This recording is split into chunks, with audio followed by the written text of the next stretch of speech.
What up, what up, what up? It's Kilo. We are back for another episode of the Regular Podcast on the Regular Network. It's real.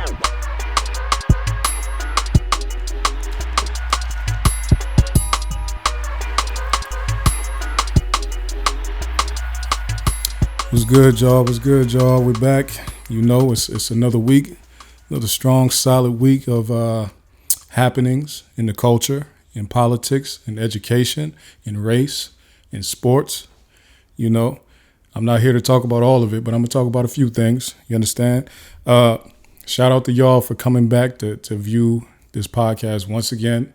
I appreciate the love and support. Again, we are on the road to 5,000 subscribers. That's the next milestone. So I'm going to just keep on saying that until we hit that milestone. Right now, sitting at a cool 1,200. You know, that's not the best for a podcast of this caliber, but we'll take the stride as we can get it. You understand? Please make sure you subscribe to this channel. Make sure you like this video. Make sure you comment your thoughts below. Make sure you share this video.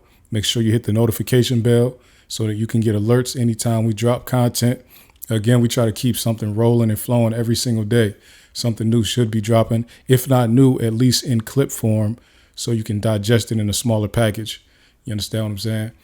Before we get into this weekly YSL update, I want to talk about something real quick because, man, I just got clean, just took a shower, whatever, get ready to come down to the podcast, come downstairs to record the podcast. And I weighed myself. I jumped on the scale, man. And I am sad to say I'm an overweight animal. I'm heavier than I ever been in my life. Now, this is kind of jokey, but I'm really serious though. I really do weigh more than I ever weighed in my life, coming in at a whopping 212 pounds. For me, honestly, I'm still smaller, like weight wise, I'm smaller than a lot of people. I'm 6'2", so me being 6'2" at 212 is not crazy. But just for me, I've always been more fit and in shape. And right now, I'm not in shape. Although with clothes on, you can't really tell. But I'm starting to get a gut that I never really had before. And that's not really a good thing for me. So at this point, y'all can mark my words, but I'm definitely going to have to get a little bit more serious. Because lately, with me recording podcasts late at night and me staying up working on programming stuff and me staying up late night working on different editing for different shows and stuff that I'm working with, man, I'm up snacking for real late night. And then when I finally do go to sleep, I just had a snack right before I went to bed. Like, sometimes if I go to sleep at like 3, if I hop off the computer about 3, I might have had a snack at, 2:30. And then when I go watch TV after I get off the computer, I might have another snack. You understand? That's completely unhealthy. You should never do it. And normally I don't stay up late. So I never was doing that before. But now that I'm working on this content later in the evening instead of doing it Saturday afternoon, I'm definitely snacking at times I shouldn't be. You understand what I'm saying? And I haven't even been in the gym. Hold on. I haven't even been in the gym at the frequency that I should these last couple of weeks. So yeah, I gained about 10 pounds in the last 2 weeks. So that's not, that's not really cool like that. You understand? So y'all, if anybody else working on some workout journey, some workout goals, some body fitness goals and anything like that, tap in with me. Let's hold each other accountable. Let's hop on this journey together. You feel me? I think this is a noble journey. Okay. Shout out to y'all. Let's get right into this trial update, man. Wow. It feels like if you just look at, action, it's been a slow week, but it's not really a slow week though. If you have been hearing the stories that are being told, pretty much this week has been all about the same incident, right? So essentially they started the week out with us hearing a 911 phone call from some unknown person. We don't know who the person is because the person called and said, do not give them my identity. I don't want to give y'all my identity. I'm not giving you my name. I'm not telling you where I live. I'm not telling you anything. I just know that y'all need to come here and help my neighbor out ASAP. So a lady is on the phone pretty much telling the police, hey, I don't have an emergency. All I know is somebody just walked into my neighbor's apartment and they won't get out. And my neighbor just came and told me that Young Thug is in her apartment and he just shot somebody or he just got shot, whatever it was, whatever. The lady didn't know exactly why the person was in the apartment, didn't know exactly who it was, but she know that her neighbor told her it was Young Thug, right? So this was not played in front of the jury. This was played because the defense is saying, Your Honor, we objected as being played in court. This should be inadmissible. Please throw this out right now. And the reason Brian Steele said it should be inadmissible is because he's saying that pretty much with the caller being anonymous and the caller not showing up to court to even corroborate what they said on that phone call or give more information as to what was going on in that instance, it's essentially not giving a defendant a chance to face their accuser. Essentially meaning you have to come in court and say that again. If not, it's kind of unfair for it to be used, for your words that were said somewhere else to be used in a trial against a defendant, right? And it's especially heinous when, as the judge said, there's been no foundation laid for them to play anything like that, right? So Brian Steele and his team, they gave multiple reasons as to why this shouldn't be played. But the main one being that we don't know who this is. We don't have any way to verify anything this person was saying. And it's not so third party would be the person calling didn't even witness anything going on. Somebody told them something and then they called the police and tried to repeat what the person told them, allegedly. So the information in a phone call itself is not even strong enough for them to, I don't think, it should be strong enough for them to be able to use it. It's not evidence of anything. And allowing a jury to hear something like that will confuse them, I think. And when I say confuse them, I mean it'll make the jury think Young Thug was definitely at the scene of this crime and he definitely got away and he definitely ran to these people's apartment to hide. Even if that's not what happened. This Young Thug running in this apartment could be completely unrelated to this incident that we've been talking about. But because we don't have that person here to explain what they're saying, they don't even know who the neighbor is. The neighbor's not coming to testify. The neighbor who supposedly Young Thug ran in their house, that person's not coming to testify. And the lady who called the police is not coming to testify. So the state is trying to use this phone call from unknown source as evidence of something. I'm actually confused as to which witness they were planning on playing that phone call in front of. Because maybe they were going to have the 911 operator come and say, hey, remember hearing this phone call? What was going on when this phone call was happening? That's the only thing I could think. I can't imagine anybody else would be an appropriate witness for that phone call to even be played for. So essentially, Brian Steele is saying, like, Judge, you can't allow this. This is not right. He was citing different cases and stuff like that. And pretty much and of course the judge gave attorney Adrian Love a chance to rebut it by saying why she believes it should be able to be played. And was it Love or was it Hilton? I think it was Love. They were saying why they think it should be played. It was definitely Love. And she was saying that pretty much, she was saying that it should fall under there was some exempt rule that they used. And the person should be, that call should be valid because the lady was calling. And even though the lady literally said out of her mouth, the one calling said, this is not an emergency. But Attorney Love is saying that this was an emergency. There was excitation in her voice. She was panicking. She was trying to get help because there was an urgent matter going on at that time. And she was calling. So this qualifies as what we should be able to use in trial because of the nature of that phone call.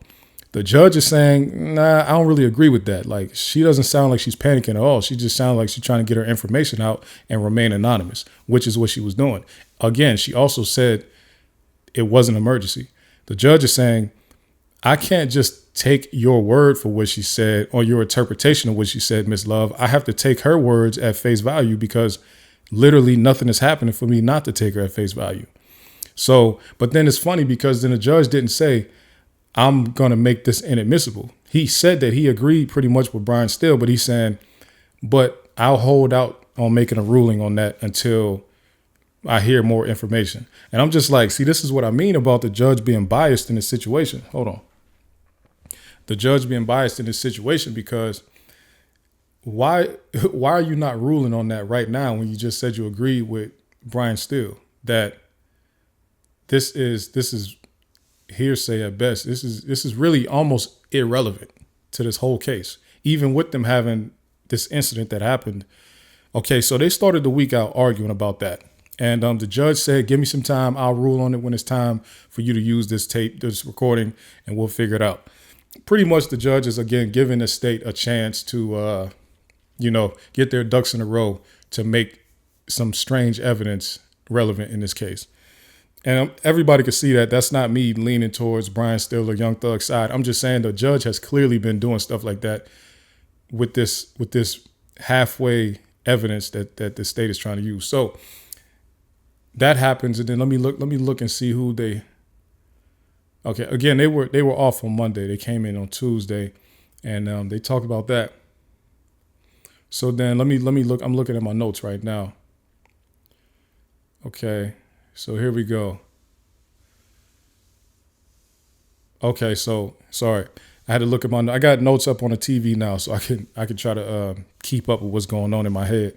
So pretty much the testimonies start out with a police officer who responded to an event on, September 2013. It was a day in September 2013, right? Now, this day, there's many different parts to this day. And when I say this day, I mean the events that happened that are related to this crime that they're talking about in this week, right? So pretty much they start out the week with a police officer who said he was in an area, in the Cleveland Avenue area, and then, he had been talking to somebody in the neighborhood, and it was nothing. He just talking to him because he was a cop and speaking to the people of the citizens, right? So then he went back to the station, and then they got a call over the radio that there was some shooting, and the suspect was told to everybody, and he said, "Hey, I was just talking to him. I just saw him. So let me go. I'll go back down there and find him because I just saw him." So they pull up to these apartments, and the cop says his name is Robinson L. So the police officer says, "I see two men coming from behind an apartment, and one of them is shooting. And I see him shooting. I see two men, and there's one with the red shirt, and one of them is shooting. Okay, and I see him shooting as I'm looking at this situation. Of course, this is the state's witness. So as he's talking to the state right now. They're asking him questions, and he's saying what he saw." Right. So he's like, "Yeah, they're coming from around the apartment. And then, I see him shooting. So I hop out and I try to tell him whatever. A few minutes later, during the same testimony, he's talking to the state again. He says, I'm talking about literally minutes apart. He says, "Well, actually, I didn't see him shooting. I know that they were shooting because I heard it. And then as they got closer, I saw the man with the gun." I'm talking about, he literally said that like minutes apart. First, he said, "I saw the guy shooting as they were coming out." And then he said, "I didn't see shooting. As they got closer to me, I saw the one with the gun." I mean, when we talk about that first person that they had testify, the cop, Robinson L., we need to lock in the memory everything he says, because everything else that happens after this situation is pretty much in relation to what this man said. And, we'll get back to that, right? So he says, "I didn't see him shooting, but he was getting closer to me, and then I saw a gun, so I know he had a gun. So then, whatever, I'm out with my gun. I try to tell him to stop, but I didn't realize that the car that they were running to was actually the car that I was standing right next to. It was a red car. So I'm saying stop. They're looking at me in the eyes, ignoring me though. They get in the car, and then as I'm standing there, they try to drive away from us because he was in a car with a couple other people. They tried to drive away from us. And the people the Robinson L says the people I was with tried to run in front of them and cut them off. The red car hits the police car and then drives off past. And the cop says, as soon as they hit our cop car, I start shooting at them. Right. And sorry, I'm being so animated because I'm trying to refresh my memory as I'm speaking. So he pretty much says they hit the police car with their car. And as they're trying to get away, then I start shooting into the car. Right. So they asked him like, how close were you to the car? He's like, I'm like kind of in the front, about maybe 5 to 10 feet from where the car is at. He said I'm pretty much right up on the bumper. So he was right in front of the car and started shooting into the car, right? They asked him, how many times did you shoot? He's like, I really don't remember. I just know I shot. So he pretty much saying like, I know I shot at least one time. Clearly, he shot multiple times, but we find that out later. But anyway, so he's like, I just know I shot one time. I don't know. And then they drove off.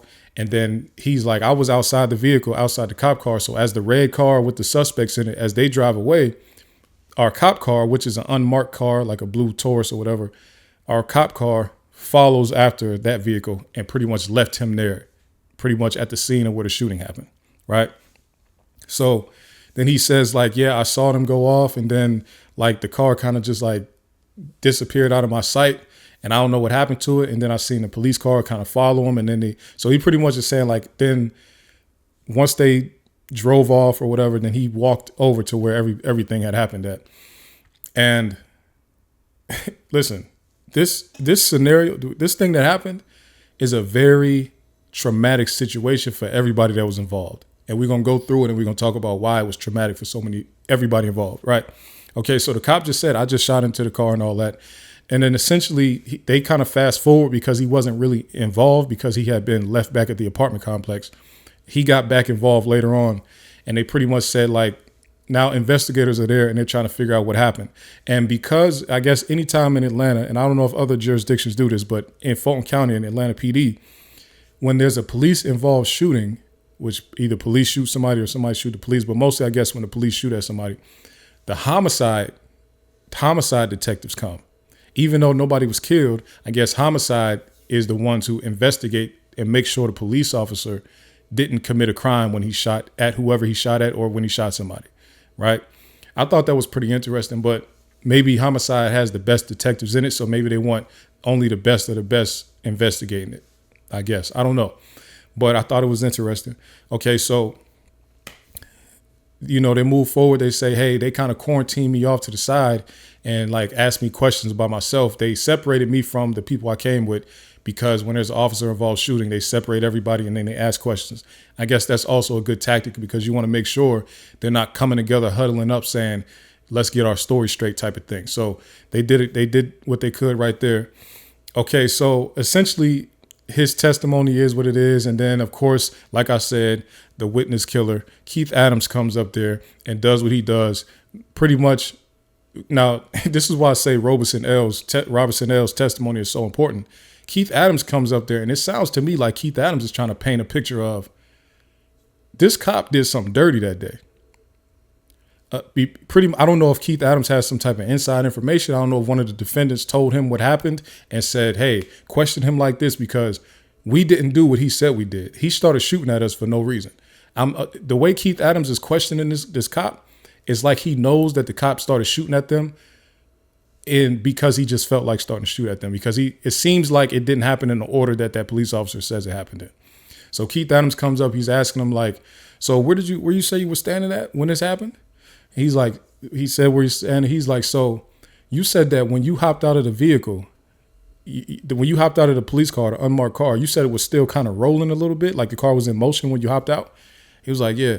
He was like, so when you seen, so pretty much, and if you're watching this, you've probably seen it. Pretty much Keith Adams is setting the stage that the way the detective L is telling this story, it didn't happen in that order.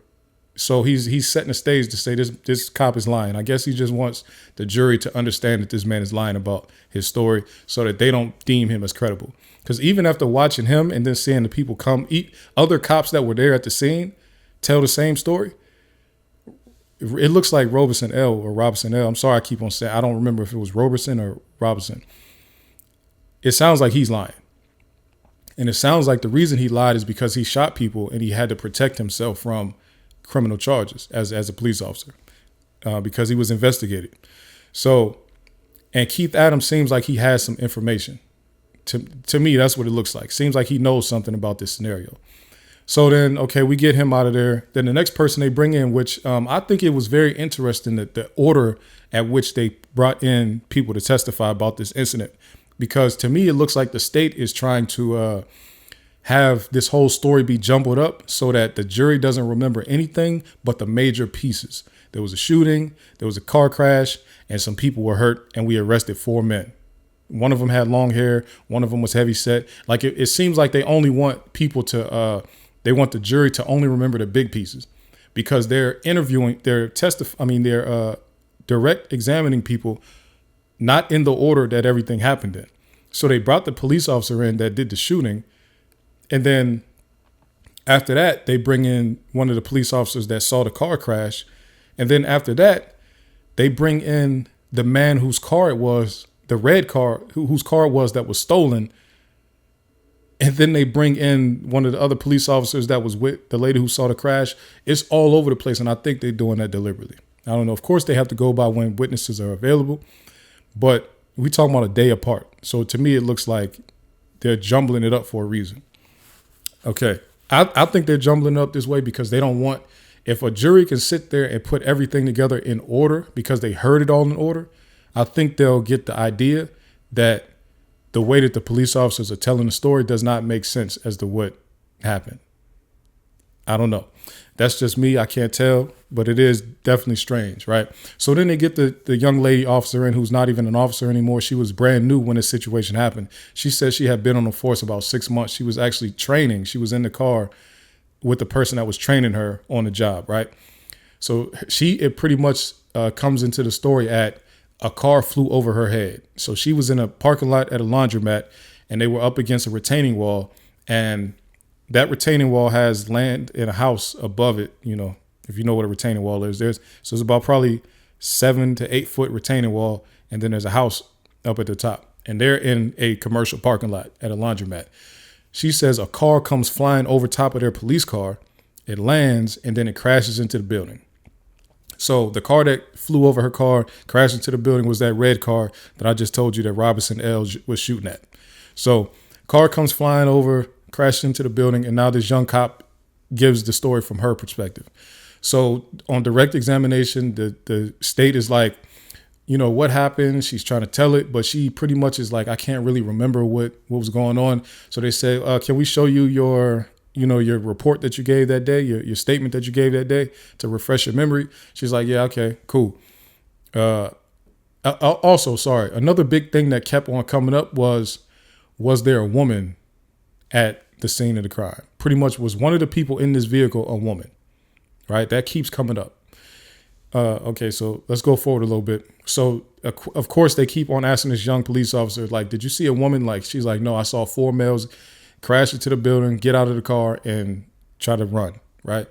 So she's telling it like, yeah, I ran to try to chase the people that ran behind the building, but Officer Black, who was my trainer at the time, told me to get on the one that was on the ground. So instead of running after the people, I jumped on the one that was on the ground, and there was blood everywhere. There was a lot of blood. And Officer Black that was training her, he was there with her. So she was all brand new to it. So I think now when I said earlier that this was traumatic for everybody involved, I think it was especially traumatic to this lady because she didn't want to be a police officer no more. Now she's a stay-at-home mom, and she's talking about the fact that there was just so much blood, that she was seeing so much blood on the scene because the person that Officer Black told her to get was laying on the ground bleeding out crazy. He was just bleeding a lot. So she's like, they kept on showing pictures too of all this blood on the ground. And she's just like, whatever. So she just kind of explained it through, and she didn't really have a whole lot of information because she was being trained at the time. Like, all of it was new to her, and it was a crazy scenario. So then when cross-examination comes up, Keith Adams is on her, and Keith Adams is like, he asked her, I swear he had to ask her about 30 questions.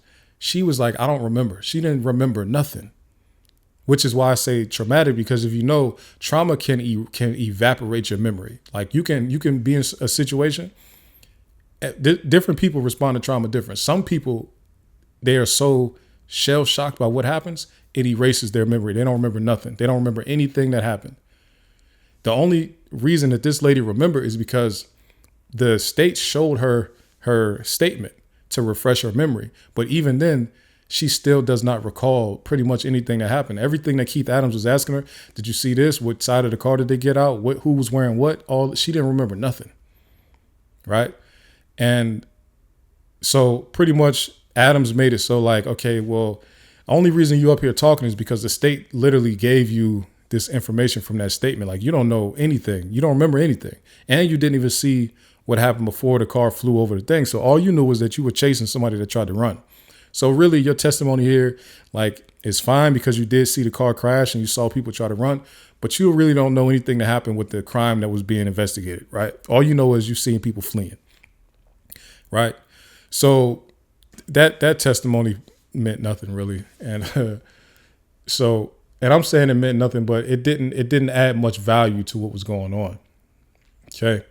So then after that, then we move on to the next day and they have a more seasoned officer come testify.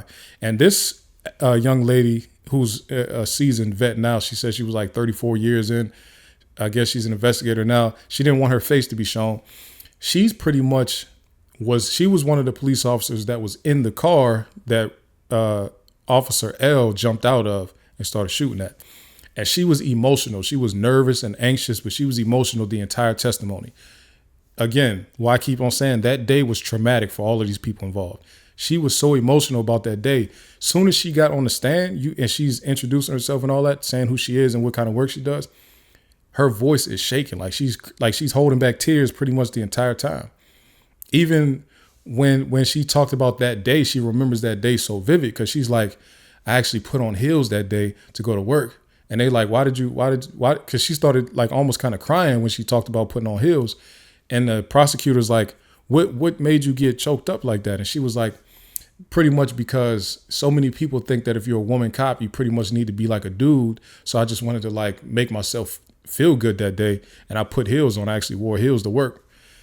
And and I understand what she's trying to say because, that might sound like silly or whatever, but the women that work in these fields with dudes, a lot of male presence, if they don't look absolutely, drop dead gorgeous, men will kind of treat them like men, like they'll treat them like another dude. And that kind of messes with women's mental sometimes, their emotions sometimes. So I understand why she was feeling like that. So she's like got emotional about talking about wearing heels that day. She was got all cute or whatever for the job. She probably didn't think she would deal with anything remotely close to this. So she's talking about it and she's like, yeah. So when we were out there in the parking lot, because Officer L said that he saw the guy that we were looking for. So we went back to where he was at to find the guy that Robeson told us he saw. And now this is where I say Keith Adams must know something about this scenario that other people don't know. The way Keith Adams questioned her on cross-examination was like he was making her say things that opposed what Officer L was saying. Such as, and the key one is that they, first of all, argued about whether they heard gunshots or not. So that was first. So, and Officer L did say that they kind of debated that. And Officer L said there was for sure gunshots and our partners didn't think it was gunshots. They thought it was fireworks. So she corroborated that part. And so then now this is where it gets foolish, right? She said that her driver, I forget who they said the driver's name was, pulled their car in front of the red car before it pulled off. Right? And she said when the car hit them, L was still in the car. That's what she said. She said he was still in the whip. But L said he was standing outside in front of the car when all of that happened. So he said, she said they hit the car, then he hopped out and started shooting, pretty much. So that right there kind of already made L look like he was lying. So then from that point forward, like it was, then now all the rest of the story is the same. She like, we followed them out. We left L back there, whatever happened, hopped out. We seen what we seen, but they really, because they weren't the ones that stopped whatever happened. Then more the whole homicide investigation, separating everybody, talking to them about what shooting just happened and all that. So again, this was a seasoned vet though, so she didn't have her memory erased like the young lady did. Let me see if I missed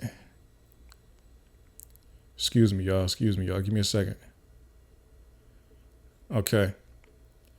So yeah, she gave that testimony. Then we move forward again, right, to the next, and this is what I mean they've been jumping around. So then the next person they interview is Eduardo Nava. Now, Eduardo. Actually, I missed one person. The first. I think they started out the week. Sorry, they interviewed the girl whose car it was. That red car who those guys crashed. That was somebody else's vehicle. They interviewed her, and she's pretty much like, I let my boyfriend use my car when I was at school or whatever, or school or work, I forget. And then he took it, and then it was gone from me forever. So anyway, so they interviewed her. That was all she was there for. Now they bring Eduardo Nava in. Eduardo is the boyfriend that took the car. So he tells a story about how he got the car. He said him and his friend was like bad on drugs back then. So they were like riding around looking for drugs. And then his friend said, hey, I know somewhere we can get drugs from. And then he's like, okay, cool. Let's go get them. And then he drives, makes it all the way around. So he finally ends up at a gas station there waiting, trying to figure out where the next fix is going to come from. And then he said, yo, we could go over here and get them from these people. So then they pull up to this apartment. He said the apartment was full of people in there, mostly black people. And he's like, they just get high up in there, right? So then Eduardo says next thing he knows, he realizes that his car is gone, right? And he said he realized it because he looked around because he heard them having a conversation earlier about needing to borrow a car. But in his words, he said, I didn't think they would need my car, though. So pretty much the friend that he was with, Brian, gave these guys his car keys and they went and did whatever. And Eduardo was just sitting there just zoned out because he was like blasted out of his mind. According to him, he used to be addicted to heroin. And he said he pretty much would do any drugs that he can get his hands on back then. But he definitely said he was addicted to heroin, right? So he's like, they took the car. Then eventually I was like, yo, where did they go with my car? I need the car because I got to go pick my girlfriend up, right? So then he said they leave out the apartment and start walking, trying to figure out where to go. So he said they just went to like the nearest gas station they could get to. And he said when they got to like the gas station or whatever, what he thought was a gas station, that's when they seen like the entire wreckage and all of the foolishness going on with the car crashed into the building and police everywhere and stuff like that. And he was like, I was on the news. The news asked me questions. The police asked me questions, and it just got crazy. And I was just trying to get up out of there. So he's like, yo, I started lying to the police. I started telling the police all different types of stuff. So as Eduardo is in there telling his story now he's a state's witness, right? Eduardo's in here telling his story. Mid testimony, the prosecutor, the young black man is like, he asked him a question. There's an objection. They're like, yo, objection, foundation. He's like, no, I'm not laying a foundation. I'm trying to impeach. In the middle of this man, he wasn't even cross-examined yet. The state is already trying to impeach their own witness immediately during direct examination. So that thing went left. This has been a habit for the state this entire trial. They've been bringing witnesses up there, and these witnesses have been completely flipping on them. And first of all, the man said, look, I was there, but I was high. Like, I don't know what was really going on. Even to this day, I don't know what was going on because I'm shocked that y'all even made me come here. He even broke it down and said, y'all, they had been harassing me for a while, and I've been trying to ignore them because I didn't understand why my input on this case would be so big. Like, why are they bothering me? I was trying to move on with my life. I'm not addicted to drugs no more. I have a job. Like, I have a family. Why they bother me about this? I put this behind me. This was over 10 years ago. Like, I was trying to get away from this, and like they harassed me. They started calling my parents. They started calling my brother, and he told them, they threatened and told me they was gonna call my job next and tell them about this. So he's like, pretty much, he's not a hostile witness, but he's letting it be known, like, I don't think I have any information that can help this case at all. I was there, I gave a statement, but I was lying to everybody. He's like, I told so many lies that day. I don't know what I said. They keep asking him over and over again. Do you remember telling Detective Quinn this? Do you remember telling Detective Quinn this? And the man said so many times, I don't know what I told him. He had to say that about 20 to 30 times in that testimony. He's saying, I don't remember telling him. They keep on asking him, did you tell Detective Quinn XYZ? He's like, I don't know who Detective Quinn is. I couldn't tell you who that is. I don't know who that is. Like, I don't know if I told him anything. I don't even remember if that's the person's name or not. I don't know. I don't think I told Detective Quinn anything. I don't even know who that. So he's like, but one thing he did say was that I gave them a statement and the detective told me to stop BSing. And he deleted my statement and told me to record another one. Just think about, like, there you have a witness in here making your side of the argument look terrible. You see what I'm saying? Most of this incident seems like it's about the car crash. You see what I'm saying? It's like, we don't know what crime they're saying happened. They're saying a shooting happened, but they're not saying like who was the victim of the shooting. They're not saying who they were shooting at. They're not saying anything about that. They pretty much saying they were shooting, and then everything else going forward has been about the people driving off and crashing. Eduardo was no help. He let it be known, listen, this is messing my life up right now. He said, my family is treating me like I'm the one with the RICO case. The reason I put all this behind me is because I never thought it would ever come up again. I didn't think that my testimony would be helpful at all. I didn't even want to come here. And I said it, I had put it on Twitter. I said, imagine you take your girlfriend's car 10 and a half years ago. And then 10 and a half years later, people hit you up and tell you, yo, the people that took your car, that's Young Thug and them. Can you imagine just waking up like they said, like, yo, that was Young Thug and them that took your car? So, okay, again, I think I said this last week when I talked about the guy on the jail phone call. Remember I said he was on the phone call talking about Young Thug getting away and all that? I'm assuming that jail phone call was about this incident, right? He's saying, I should have ran where Thug went. He got away.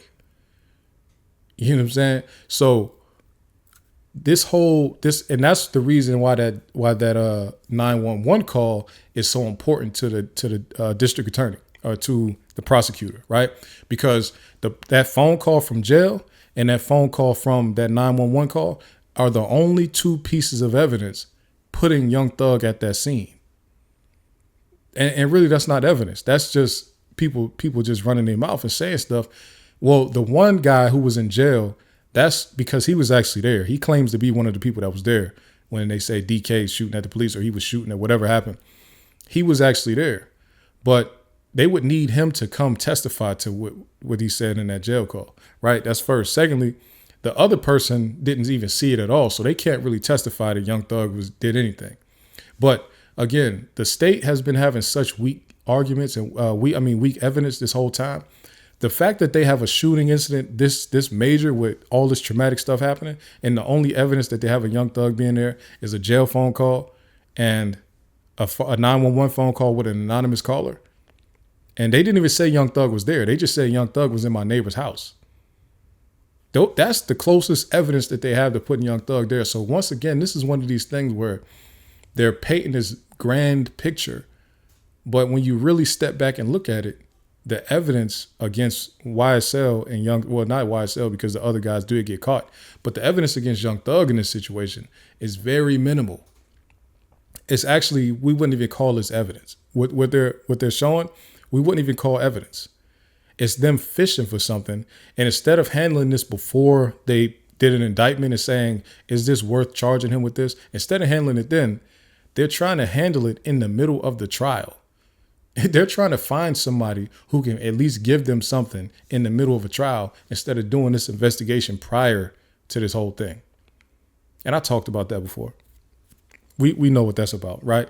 So, it's really just disgusting. So Eduardo was no help. I mean, he was help. He was help to the defense because he said, yo, I was lying about everything. Like all that stuff I said, like, I don't know. Like, don't hold me to it because I don't know what I was just trying to get up out of there. He said, I didn't even know what happened. I thought I was in trouble for buying weed. I didn't know about all this other stuff going on. He was like, I didn't know anybody got shot. But so he gave that testimony. And then, that is what it is. Man, my mouse would be going to sleep or something. So then we go forward again to the next testimony, jumping around again. So now they have Officer Black testify, right? And Officer Black is the one who was training the young lady officer who had been 6 months on the job. Officer Black is the one whose car him and the young trainee was sitting in when the red car flew over their head. Also, another person who you could tell was clearly impacted and affected emotionally by what happened, because they asked him, like, how did you feel when you seen that car? He was like, startled, pretty much to say the least. He like, that, it shook me up pretty much. So pretty much they seen the car fly over him. What Officer Black said, they seen the car fly over him, crashed into the thing, and then crashed into the laundromat, and then they pretty much hopped out immediately. They seen people running and stuff like that. Oh, another thing, the officer who didn't want her face shown, I can't remember her name, sorry. The one who had been there 30 plus years, 34 years. She said she was amazed about them running because she thought everybody died. Or did the young lady say that? One of them who seen it said they were surprised that anybody had gotten out the car because they thought everybody in the car was dead. So that, I thought that was like telling, like, damn, they like, that crash was that crazy that they thought there was no way somebody was about to get out of this thing, let alone run away. But anyway, so Officer Black is like, yo, this is like crazy. They flew over my head. And again, y'all know every week I say, like, if I say something crazy, like, just tell me in the comments, because I try to take notes, but, you know, sometimes I might have missed a little small detail or whatever, right? So y'all just let me know what I said wrong. But Officer Black is like, yo, the car flew over my head, and like, me and the girl, we hopped out. Me and the officer, we hopped out, and she started to go after the two people, and I told her, stay with him right there. I get on the other guy. Then he starts describing the guy who he was on. He's like, yo, they ask him, like, what size was he? You're like, he's a bigger guy, like a heavy set guy. He's like, if I'm probably 350, like, he was probably saying like 300 pounds. Like, he was a big dude. And he's like, he was bleeding. He was also bleeding. And he's saying that the guy was like about his size. He said he probably 6'3", 6'4", and like 300. So this was a big dude. He like, I got on his back and I could see that he was bleeding. He had an injury for sure. And he was pretty much, the guy was shot in the back, right? And remember, I told y'all, Officer L said he was standing in front of the car and started shooting into it when they tried to drive off. But the people who got out of that car injured with gunshot wounds were shot in the back. Okay, so let's talk about it. Anyway, again, this is Keith Adams questioning him to get that information out of him that the guy was actually shot in the back. So Officer Black is like, yeah, I get on him, you know, whatever. It was funny because the whole courtroom started laughing when he said, they said, were you around the same size now that you were back then? He's like, no, back then I was a little bit different. I was a little bit toned. They all start laughing. And he didn't really think it was too funny, but I'm like, everybody in the courtroom started laughing like he was joking, probably because he's heavy set now, you know, so, but he didn't really find it too funny that everybody started laughing at me. It gave me the same feeling that Trontavia Stevens, when he said, like, when they had asked him a question about how old he was, and he was like, hold on, you throwing a lot of numbers at me. And they started laughing like they thought he was joking, but he was dead serious. Like, you got to slow down with this math. Like, that's the look that that Officer Black had when they started laughing about him being toned back then. But anyway, so he's telling the story about all that. He's saying, like, I jumped on. He's like, yeah, the guy I had, he was injured. He was like hit in the back.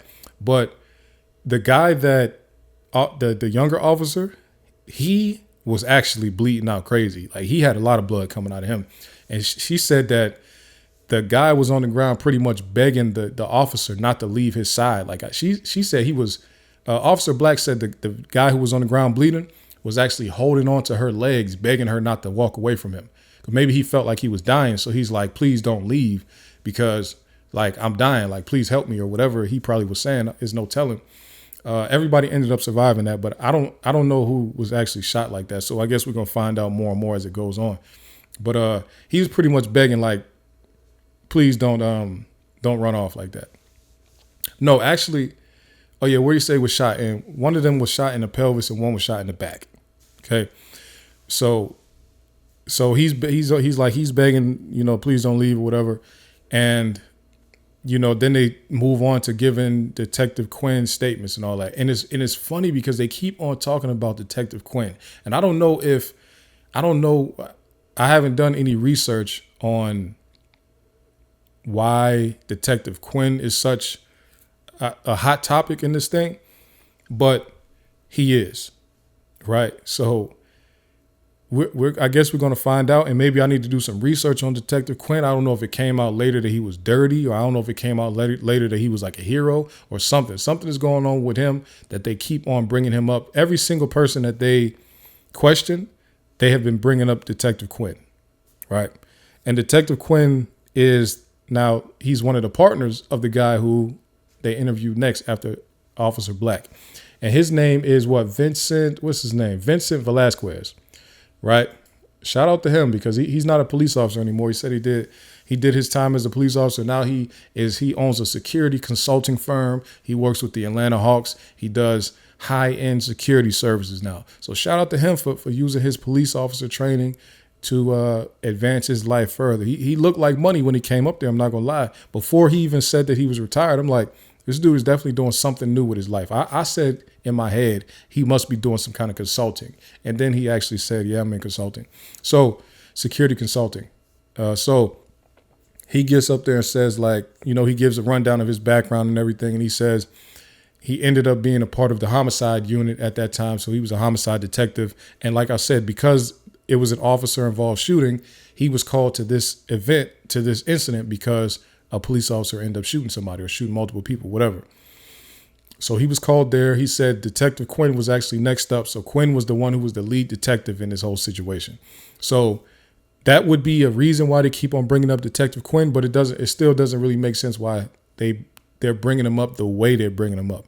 It's very deliberate and it means something. I just don't know yet what it means. We'll see what goes on as they go forward. But Vincent Velasquez also said he and Detective Quinn currently have a TV show where they chronicle the events that they've seen as the homicide detectives. So pretty much like a crime story show. I'm sure they make a lot of money doing that because crime shows are extremely popular. Okay. So he's telling the story as he's seen it and what he had. And remember we talked about expert witnesses versus fact witnesses. He is a fact witness because he actually came to the scene of the crime. He did the investigation on it. He asked the questions. He spoke to people. He did all that. Even though he wasn't the lead detective, he still was involved in a way that, makes him a fact witness, right? However, when you listen to his testimony, he sounds more technical, like an expert witness, because he doesn't really have much information about the crime itself. He's not really even talking about that at all. He's talking about the scene. Like what he saw, shell casings here, what you can tell here. Like he was much more like an expert witness than a fact witness.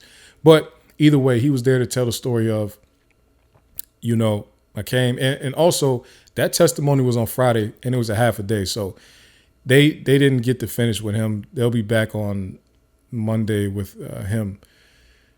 So Velasquez is telling his story and he's saying like if you look here, we got these shell markings and this and this and this and this. And he only got direct examination. He didn't get any defense no cross examination. So, that was pretty much the week right there. We can interpret this as an interesting week to say the least. Walter Murphy, what am I saying? Is Walter Murphy DK? I'm trying to think. What the guy who they call DK, right? He is DK. I think is the one who was shot bad that the lady was standing there helping, because I think she said the one that she helped or the one that she went and got on was the one that had a D tatted on his face, right? I'm pretty sure that was what the young police officer said. So yeah, I think Walter Murphy is the one who was shot pretty bad or hit pretty bad, but. How would you guys say that this week went? I'm gonna say we need to see more about this incident because none of the people that got arrested for that incident that day, they're not in trial right now. So to me, the only thing that's happening right now is they're painting a picture about Young Thug. They need to play these recordings in court to show the jury, hey, some of those people that got away was Young Thug. Everybody who Keith Adams cross-examined they all said, I didn't see where those two men went that went and jumped the fence, jumped over the retaining wall, jumped the fence. I have no clue. Every single one of them said, I have no clue where those people went. Once they hit that gate, they were gone. We don't know who they were. We don't know what they looked like. We don't know what they was wearing. We just know they was black males. We really don't have any other information about them, and we for sure don't know where they went. So with Keith Adams establishing that all of the witnesses at the scene have no clue where they went, that is going to make it so that the judge, there's no way the judge can allow that recording from the 911 call to be played in court for the jury. There's no way, because you don't have anybody establishing the fact that they seen Young Thug run into some houses or run into some apartments or run anywhere in residential area. What they ran was they jumped over a gate, and the gate that they jumped over would have landed them into another commercial parking lot, which they also showed up there. So there's no proof that there's no eyewitness to say that he ran to some houses or anything. First of all, nobody has even said like, yeah, that was Jeffrey Williams that ran away. None of them knew who it was. So Keith Adams made sure he established that even the police officers, everybody, none of them could say who it was that was in that vehicle. And none of them could say where those two men went that ran and got away. Right? Again, with that being said, I don't see how it's admissible for that 911 call. And honestly, unless they get the man from the jail call to actually come in there and testify himself to what he was saying on that jail call, I don't see how that's admissible either. Even though it is a jail call and everything you say is recorded and all that, just because it's recorded does not mean foundation has been laid for you to use that as evidence in your state case. So I'm going to go with the side of, and you can make your predictions in the comments below. And if you see this before next week, we'll find out. I don't think that they'll be allowing that 911 call or the jail call. Only way that jail call is coming up is if that man comes to court and testifies himself. So y'all let me know what y'all think. That was a long way of talking about something that really one incident really that they're all arguing about. I think Adams is doing a good job letting it be known these witnesses don't know anything about Young Thug being there. They don't know anything. Excuse me. Sorry. These witnesses don't have really any valuable information to make this stick, and definitely don't have anything to make it connect to this YSL RICO. So shout out to the state, man. Y'all are doing what y'all have been doing this whole time, trying anything, just hoping that the jury will hear as much as you can to make somebody look bad. And because everything they're talking about right now is unrelated to this trial. Like, as far as evidence goes, there's no evidence that links this crime that they've been talking about all week to this trial. It does link it to some YSL members, but it doesn't link it to this trial at all. Okay, so let's talk about this. Remember a couple weeks ago, they brought up Walter Murphy being one of the ones who will be testifying, right? And they said, hey, we don't know if we're going to have to impeach him yet, so we know, let's keep it open. Maybe they're using this scenario right here and saying now would be the time to introduce Walter Murphy as one of our state's witnesses, and we're going to make him tell y'all everybody that was in the car with him. Because Walter Murphy can't say he wasn't at the scene of the crime. He got shot and he got arrested. So he can't say he wasn't there. Right? So, this is an interesting one here. But I think that, so now that I'm really talking and thinking through it, that's probably why they're doing this. Walter Murphy is probably coming up. Walter Murphy is for sure. He's on the docket. He's coming. So we're going to see, is he going to tell, or is he going to say, yo, I was hurt so bad, I lost my memory of that event. I don't know what happened. If that man go up in there and say Young Thug was in that car with me, social media is going to be on fire. It really is. And you know what? I'm kind of, with the way that they're doing this, it does seem to me like he must have told them that. And my bad, young man, I'm not trying to call you a snitch without seeing you. I don't know if you snitched. I'm speculating, right? Objection, Your Honor, speculation. I'm speculating, right? The reason I have to speculate is because I'm looking at the way that the prosecution is lining up this witness list, and I'm looking at the way they're questioning everything. They haven't asked none of the police officers to identify anybody yet. It seems like they want to get one of the people on the defense side, one of the defendants or former defendants, to identify the people in that car, right? Because you would normally think to say, hey, what you would say is, hey, that day when this whole incident happened, was anybody in this courtroom there? They didn't ask that though. They didn't ask anything like that. So it was making me think that they're feeling like they're about to hit the home run in a different way. They're going to paint this whole scene of this whole crazy scenario, and then they're going to have one of the people that they indicted on this YSL trial to come in there and say, these are the two people that got away. Now, that's going to be some disgusting testimony if that happens. And when I say disgusting, I mean it's going to make shockwaves. It is what it is. Everybody is doing what they're going to do. But if that is what they're setting this whole thing up for, just for Walter Murphy to come in there and say, hey, he was with us in the car. He got away that day though. And this other person was in the car with us too. He got away. That's one of the ones, man. That's going to be, that's one of them ones that will go viral for sure.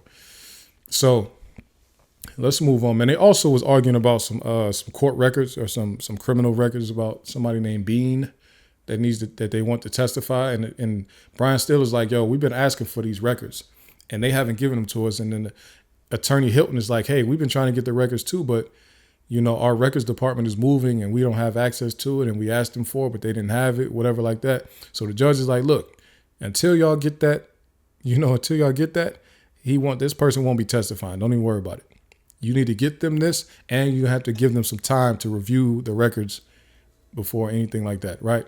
So that's another thing that's kind of like a small thing right now because we don't know what that person is about to come in there and say. And maybe Bean was one of the people in that car with them. I don't know. Maybe Bean is the one who was on that phone call that was in jail. I don't know. If that was his name, I don't really remember it, but we'll see. And I'll find out then. Or one of y'all can tell me in the comments what it was. So let's move right along, man, because something else. Wait, what time? Oh, man. I got to hurry up and run through the rest of these. So something else that's going on right now, right? Donald Trump with his shoes. Have y'all seen this? Now, of course, Donald Trump is doing whatever he can to campaign. And when I first seen the shoes, I didn't think that he was trying to target black people. I'm not going to lie. I thought he was trying to target young people because those shoes don't really look like anything that I think any mass amount of black people would wear. But I do think it would send shockwaves through the younger community of people to say, like people who are still at the age where they don't really care about politics like that. They just care about symbology. And Donald Trump took these sneakers to SneakerCon. He took some tennis shoes to SneakerCon and rolled them out, selling them for $400. So he is, I feel like, trying to tap in with like the hype beast culture, the young people, because that's really how, if you want to reach young, I don't know if y'all ever been to SneakerCon, there's a bunch of young people, like a bunch of young people. Like I'm talking, I would say the biggest crowd is by like probably 18 to 24 is like most of the people there from what I remember. Right. There's some older people there, but the majority are very young, very impressionable, and they're looking to see anything they can see. Some of them, they want to sell their shoes, they want to trade, they want to buy, but a lot of them are just looking to just be in the mix. They just want to see what's going on. They want to get pictures with their favorite people. There's some of their favorite influencers. A lot of them are there creating content.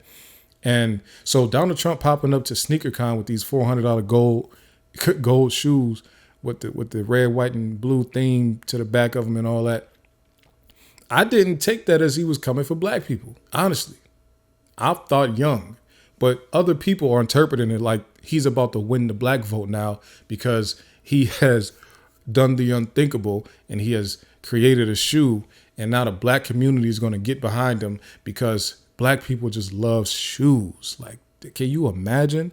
Can you imagine a black person that's not infatuated with shoes? Oh my God, like Trump is about to get their vote. Now, let me play this thing for y'all, man, because it was crazy. And this guy really was like, he was dead serious. Like, he was dead serious when he said this. Let me play it for y'all.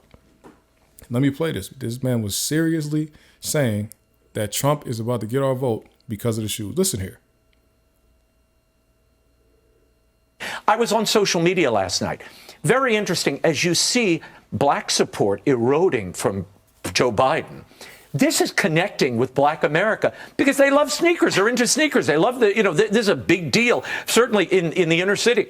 So when you have Trump roll out his sneaker line, they're like, wait a minute, this is cool. He's reaching them on a level that defies and is above politics. The culture always trumps politics. And Trump understands culture like no politician I've ever seen. Question for you on that point, though. Yeah. Will the people that are excited about the sneakers and excited about Donald Trump, will that translate into them going out and voting for Donald Trump? Well, anybody willing to put $400 down for a pair of sneakers? Yeah, I think that's commitment and love. I hope you're right. It's something. It's affection. Even the sneaker thing. I was on social media last night. Man, listen. If you even just look at the man saying all this and just look at how excited he is, this looked like a skit. I'm not gonna lie. This looks like something out of the Chappelle Show, man. Like an SNL skit or something like that. Like they have to be joking. Like he was dead serious. Like he was putting white people on game. Like, yo, no, he's about to get the black vote because they care. He's the culture. The culture is more important than politics. The culture. So he clearly is unfamiliar with black people. I mean, just flat out. He's especially unfamiliar with black people that vote in every election. He's especially unfamiliar with the type of black people that would care about sneakers and the fact that if they really care about sneakers, they're not going to buy Donald Trump shoes. Not because it's Donald Trump and because black people that like sneakers have such a problem with Donald Trump, but it's because the shoes are ugly. You see what I'm saying? The only people who are going to buy these shoes are people who are already going to vote for Trump anyway. You're not going to convert any new fans with that. I think he just wanted to be talked about by young people. But I don't think a bunch of young people was about to go vote for him. I don't think the people that he would reach with the sneakers care enough about politics at that age to care to go vote for him because he put these shoes out. That's just my assessment. That's what I think. I don't really even, just looking at the rollout, I don't think Trump put him out to get votes. I think he put him out to go viral. I think he just needs things that just go viral constantly throughout the year, and it just looks like he's doing more than Biden, right? I think that's what he's doing. I don't think he thought he was about to win over a demographic, especially he only made like 500 pairs of these shoes. Something like that. I think he said 500 pairs at 400. So he tried to make a few tens, thousands of dollars, like what, 20? Like, so he's not trying to get rich off them, and he's not trying to sell it to everybody. So he just wanted to do it. He just wanted to go viral for real. You see what I'm saying? And this is why so often I say that Democrats and Republicans, they both pretty much treat black people the same way. It's really no different. Like Trump, if it's true that he's targeting black people, they thought that they would get black people with the shoes. And Joe Biden just 2 weeks ago thought he was going to get black people by going to a black family's house with a black man and his sons and eating fried chicken, like a fried chicken dinner. That's how he thought that he was going to connect with us. Or when he popped up at the barbershop, it might have been the same day, whatever it was. They feel like they can do symbolic bull crap, and that's going to win over black people. And my biggest thing is we keep on proving them right. And I'm going to include myself, even though I don't actually do that. But I'm going to say we, the collective we in Black America, keep on proving these people right because they keep doing the same thing every election. And this is going back, at least my lifetime, playing the saxophone or fake playing the saxophone on Arsenio Hall is no different than Joe Biden going and eating fried chicken with a black man and his kids. It's the same thing. It's just, I'm going to do this performative bullcrap, and it's going to make black people think I like them. Whole time, they're not really about to do anything, and they just think that we're supposed to vote for them just because we're supposed to vote for them. There's no real reason why they think that. The reason I say we keep on proving them right is because look at the numbers at which we vote for these people. When I say these people, I mean the Democratic Party. If they don't have to do anything for us and 80 to 90% or more of our vote is going to the Democratic Party with them doing nothing for us, why would they think they need to do anything more than fried chicken or barbershop conversations? We haven't given them any indication that they need to do more. I said this on an Instagram post a few days ago, and it wasn't my post. I was commenting on somebody else's post. I think that we honestly, if we come together and say who's going to do what, we honestly need to get these numbers more close to like 40-60. We don't need to be 80-20 or 85-15 or 90-10 when it comes to, Democrat versus Republican for our vote split. That's absolutely ridiculous. It's crazy. No other group in the country votes like that. Everybody else is way closer to divided. I think the closest to us is like Hispanic, and even they are like 65% Democrat, 35% Republican. Everybody else is like close to 50-50. Even white people don't. It's not like white people just all vote Republican and black people just vote Democrat. White people are split 50-50 almost with Democrat and Republican too. You see what I'm saying? I'm not saying we need to do what these people do. I'm saying that we need to do something different than what we're doing. 85% to Democrats when we all agree. I'm talking about at this federal level, not locally. Locally, Democrats are great for black people because these are the people that we voted for locally, and they're actually people we know, we could see, run into at the grocery store and at all this type of stuff. These are people that actually have the same agenda we have because they live in our communities. When I say Democrats that are not doing anything for us, I'm talking about at the federal level. If I'm going to get 85% of y'all vote and all I have to do is have a chicken dinner, or all I got to do is have hot sauce in my bag, or all I got to do is play the saxophone, or all I got to do is tell you that George Bush is evil, or all I have to do is tell you you ain't black if you don't vote for me, then why would I do anything for you? There's no reason to. There's no incentive to. I'm not getting anything out of it by doing anything for you. So much so that me, Kamala Harris, I can tell black people while I'm campaigning, no, I'm not doing anything specifically for you.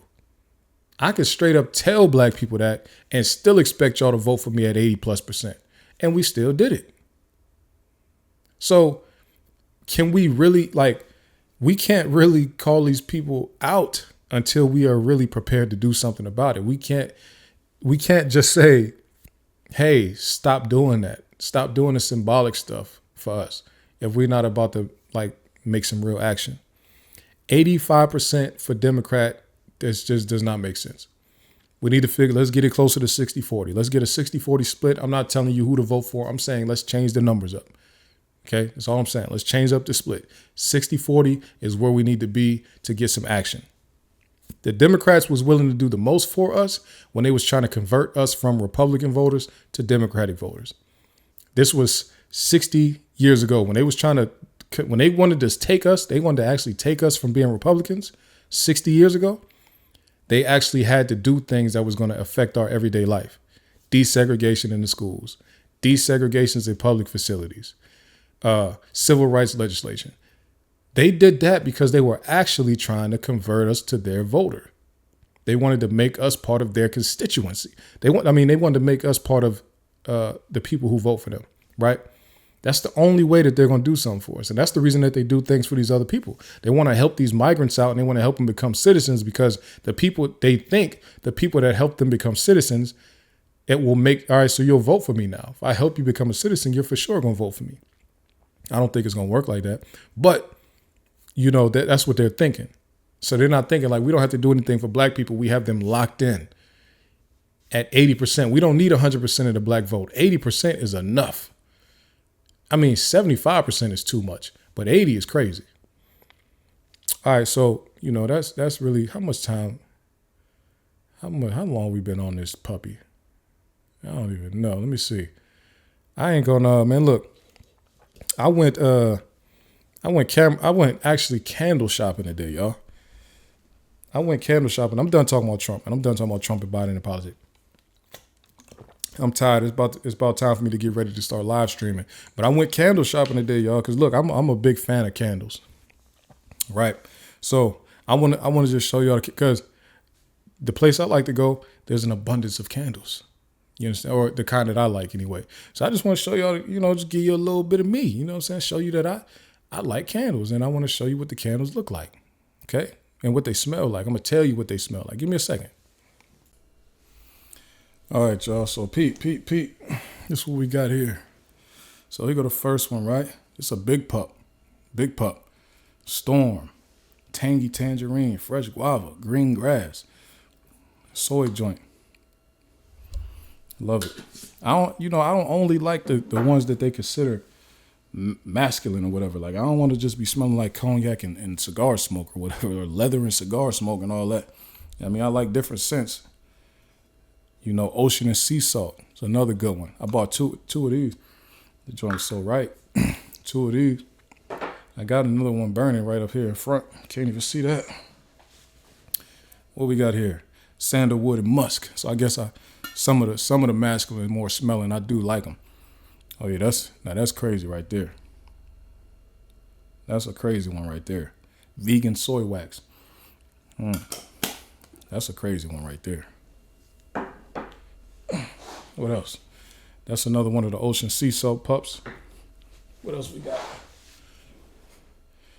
Guava mango. It's another good one right there. Gonna have the room smelling. Oh, excuse me. Gonna have the room smelling rizite. Oh, golly! I just dropped my joint over there. And then we got Man Cave. That one smelled pretty good too. This one is not as strong though. It's a good one, man. And and there you have it, man. That's my candle haul that I got from what I consider like my own personal, what I like a candle factory, candle manufacturing no, like a candle warehouse, if you will. Now I'm playing. I got them from TJ Maxx, man. You know what I mean? Got them from TJ Maxx, man. Bruh, listen. You think you special or something because you like candles? Everybody like candles, my boy. What are you doing? Bro, I did not say I was special or unique just because I like candles. Sometimes you got to be a little bit more personable with the people, so I'm trying to let them get a little bit more of me. Talk about whatever, Bro, you being superficial for real. That's not really you opening up. I'm about to expose you for real. I know your game. I know your game. See, this is you talking about this exposing shit. See, this is what I'm saying. Like, I don't get how somebody think they could expose me on my show. Like, you won't just get clipped up out of here. I talk about whatever I want. Oatmeal cream pies, movies, rap, candles, whatever. Like, really blowing me, like, bro, thinking about you can't expose me, man. Bro, you really can't. Like, yo, you get clipped right out the frame. Ain't no exposing on it. All right, man. All right? Chill out. That's all I got for y'all, man. People crazy, man. People really wild. That's all I got, man. I'm going to get up out of here. Make sure you like this video. Make sure you share this video. Make sure you subscribe to the channel. Make sure you hit the alerts bell. All that, man. I appreciate the love and support. We out of here.